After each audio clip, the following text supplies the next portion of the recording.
Hello, हाय, नमस्कार. मी रुपाली तुमचं आपल्या यूट्यूब चॅनलमध्ये पुन्हा एकदा खूप खूप स्वागत करते.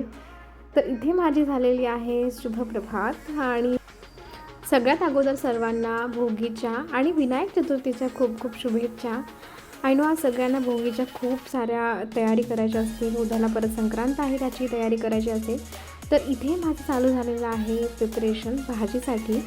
म्हणजे पूर्वीपासून जी प्रथा चालू आहे की सगळ्या भाज्या वगैरे आम्ही एकत्र करून शिजवतो, त्याच पद्धतीने मी आज बनवणार आहे. त्यात गाजर आहे, वालाच्या शेंगा आहेत, 4-5 पद्धतीने करतात. खरं तर वेगळ्या वेगळ्या ठिकाणी वेगळ्या वेगळ्या पद्धतीने ही भाजी बनवली जाते, भोगीची भाजी.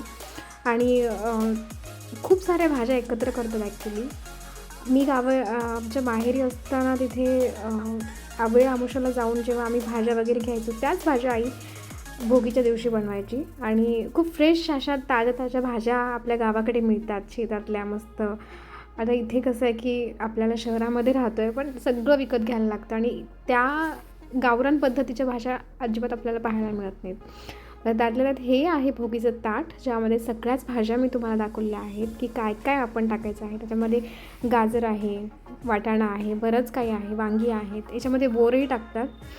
सगळ्या भाज्या मी काय करणार आहे की कुकरमध्ये मी बॉईल करून घेतलेलं आहे. ते कुकरही झालेलं आहे. कुकरमध्ये सगळ्या मी उकडल्या, पालेभाज्या यामध्येच घातल्या, हटून घेतल्या बेसन टाकून आणि कुकरमध्ये छान त्याला फिटून घेतलेलं आहे. आणि इथे मी त्याला फक्त तडका देणार आहे. तडक्यासाठी मी 2-3 चमचे हिरवी मिरची घेतलेली आहे. हिरवी मिरची, हिंग, लसूण, कांदा हे सगळं असं एकत्र करून मस्त तडका द्यायचा आहे. आणि वरतून मी इथे आपलं तीळ असतात, ऑब्वियसली तिळाची टेस्ट सगळ्या भाज्यांमध्ये उतरली पाहिजे.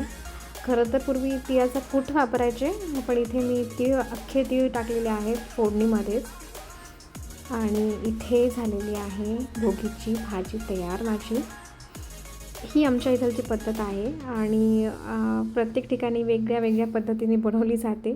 बट आय होप ही सोपी आहे आणि काहीही त्रास होणार नाही अशा पद्धतीने भाजी बनवलेली आहे मी. आणि लगेचच मी एका ठिकाणी कुकर लावून झालेला होता.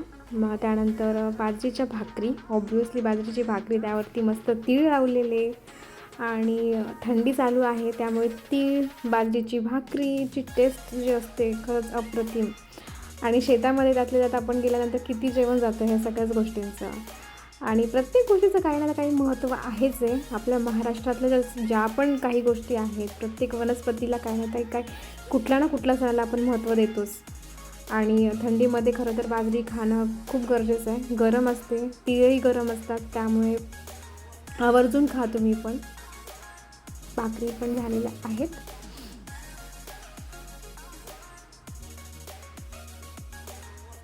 भाकरी बनवून झाल्या आणि लगेचच मग नैवेद्याचं ताट मी इथं भरते. ज्वारीची आणि बाजरीची भाकरी बनवलेली आहे. त्यानंतर भोगीची भाजी आहे आणि राईचे तांदूळ असतात बऱ्याच ठिकाणी. आम्ही गावी असताना राईचे तांदूळ असायचे, बट इथे सहसा आपल्याला अवेलेबल नसतात. त्यामुळे मग आपले साळीच्या तांदळाचा भात बनवलेला आहे, खिचडी बनवली आहे मुगाची. आणि त्यानंतर नैवेद्यासाठी म्हणून खीर बनवली होती शेवयाची गोड आणि कढी बनवलेली आहे. अगदी सिंपल साधीसुधी नैवेद्याची थाळी तयार झालेली आहे आज सकाळची. आणि त्यानंतर लगेचच मी नैवेद्याचं ताट भरून पूजा करून घेतली. आज रविवार होता, पहिलाच रविवार होता, त्यामुळे सगळ्यांचा उपवासही होता. पूजाही झालेली आहे रविवारची आणि नैवेद्यही दाखवून झालेला आहे.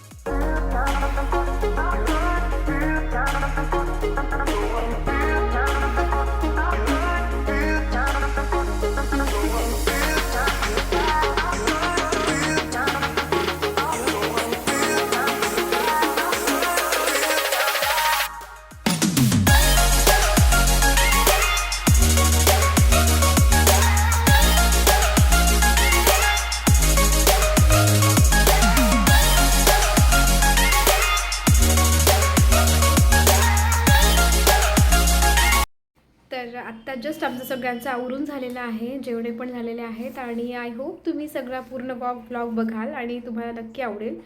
आणि जर कुणी तुम्ही चॅनलवरती नवीन असाल तर प्लीज चॅनलला सबस्क्राईब करा आणि आठवड्यातनं 2 वेळेला मी व्लॉग्स अपलोड करेल. एक फूड व्लॉग असेल आणि एक माझा डेली रुटीनचा व्लॉग असेल. आणि उद्याची आता संक्रांतीची तयारी करायची आहे. सो उद्याला पुन्हा भेटूयात एका छानशा व्लॉगमध्ये, संक्रांती स्पेशल व्लॉगमध्ये. चला तोपर्यंत बाय.